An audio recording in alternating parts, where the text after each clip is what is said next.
Welcome to Toffee Blue View, your source for all things Everton. I have Paul and Terry here, and we're going to talk about Koeman's best signing.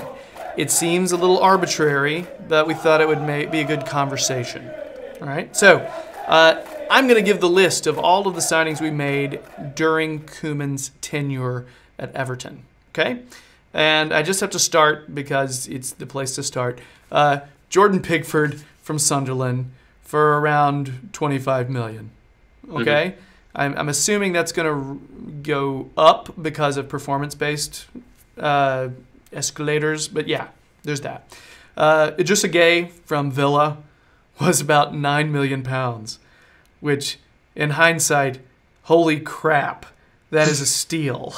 That is so good. And these are in no particular order now from now on. Sandro Ramirez from Malaga for 5.2 million, which should have been a really good deal. Might still be. It might. We never know. Never know what'll happen this summer. You're right. Michael Keane from Burnley for 25 million, and that one could rise, I believe, basing on how much we use him. Wayne Rooney from Man U on a free, kind of a free. You know what I mean? It was one of those things where it was we agreed to make the, I don't know, we agreed on something on the Lukaku signing to be able to say that we got Wayne for free, but whatever. Cuca Martina from Southampton on a free. Gylfi Sigurdsson from Swansea for 45 million. Nico Vlasic from Hijack Split for 10 million. Ashley Williams from Swansea for about 12 million. Supposedly it was undisclosed, but the fee was believed to be around 12 million. Yannick Bolasie from Palace. That was 25 million, but I think it was possible. It could. People always say it's 30 million, but I don't think he met those criteria for it to go up. Yeah. So I think it was 25. I'm not going to count Inter Valencia on loan. No. That doesn't really make sense to me. Animal Lookman from Charlton for 11 million, which that fee was actually more than I remembered. Morgan Schneiderlin from Man U for around 24 million. I think it could go up to 24. I think is what it was. Stecklenburg from Fulham for undisclosed. And DCL from Sheffield United for only 1.5 million, which actually has already paid off, to be honest. David Clausen from Ajax for around 23 million, give or take. So rank your top three.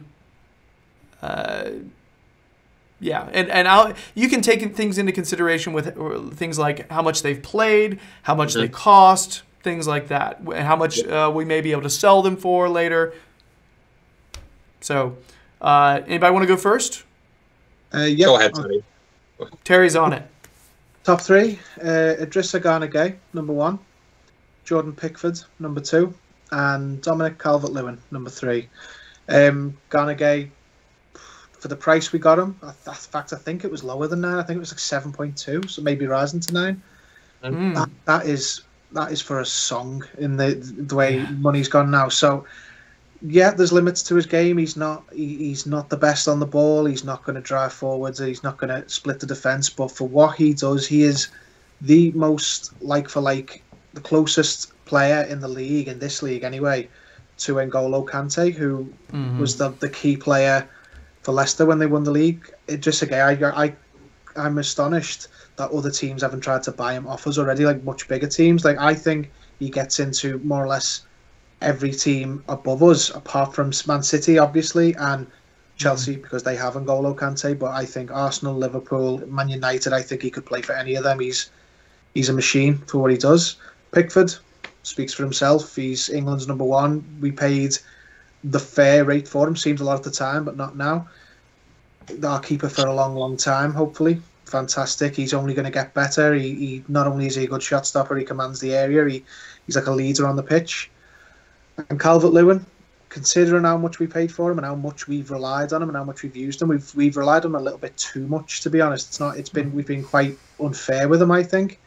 He probably could have done with a little bit more protection, especially earlier this season when there was no other strikers that we could turn to apart from Nias. He's helped us out so much. I wasn't the biggest fan when he first came in. I couldn't see what Koeman saw in him, but then as time went on, he's turned into one of the most useful players. Again, same as Idrissa Gueye. There's parts of his game he needs to improve, but for the price we got him and how much he's been crucial to us whilst Koeman was here, he's definitely one of the top 3 buys for me. Gotcha. All right. So, what do you think, Paul? I'll go slightly. I'll use my rationale slightly different. I'll rank them in terms of the players I think are going to make the most contribution whilst they're here in the future, as well, not only what they've done so far. Number 1, I would say Lookman. I think Lookman has the highest ceiling of any player Koeman bought. He's going to be, I think, if he's used properly, if he's coached properly, and if he's protected properly, I think that kid is going to be the next Sterling. I think that kid is immense. I'm really, really happy that it looks like he's not going to go out the door. Brand seems very keen on getting him back in the fold, getting him back in the first team next season. I think Lookman is going to be an absolutely immense player, and I think it was a really good piece of business for the club to get him in whilst he was young. And because I'm just so excited for that kid's future, I really am. I really hope that there's some really great times ahead for Everton, and Lookman's going to be centred to it. Number 2, I'd say Pickford for the reasons Terry listed. He's the established England number 1 now. Saved us more times than I can count last season. You know, we'd have been a lot lower down, much deeper in trouble had it not been for Pickford. So what a buy he's been, worth every single penny we bought him, and he's going to hopefully prove his weight in goals even more in the future to come. And number 3, I would go for. I think Michael Keane.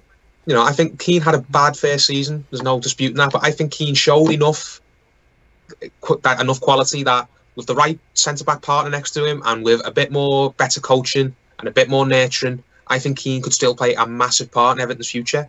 We paid a lot of money for him, but I still think the raw qualities are there for Michael Keane to have a very successful Everton career and play a massive part in any success we go. So that's how I'm ranking my top 3 buys, the players who I think are going to have the most positive impact on our future going forward.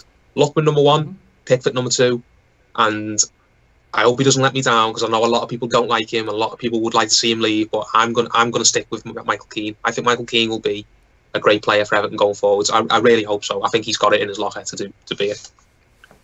Okay, my list is kind of a combination between the two of your lists. All right, number 3, I've got Ademola Lookman. Because I think he may move up that list based on how he performs the next couple seasons and if he stays.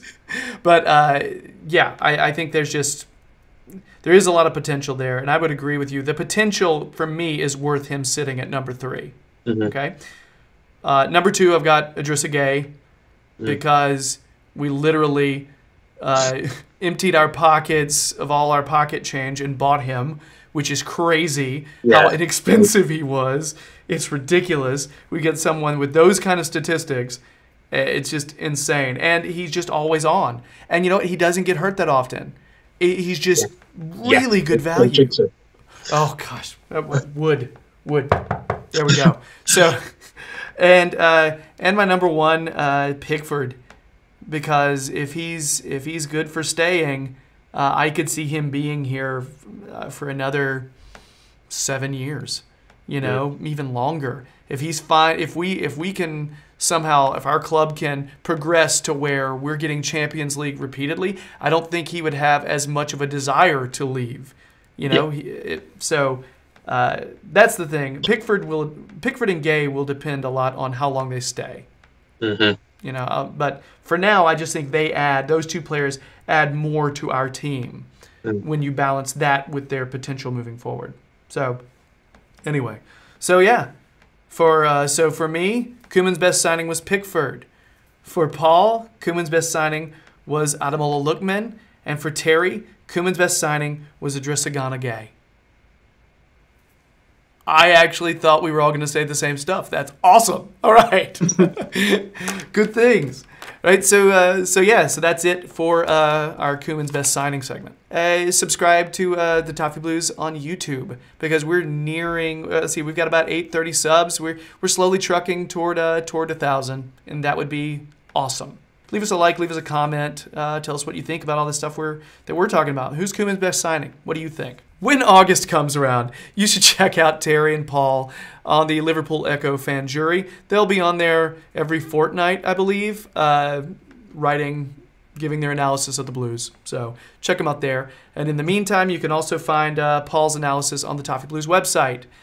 And while you're there, check out all the Toffee Blues stories. Okay, there's a lot of analysis on there, all things Everton. There's some good stuff there from a lot of different viewpoints.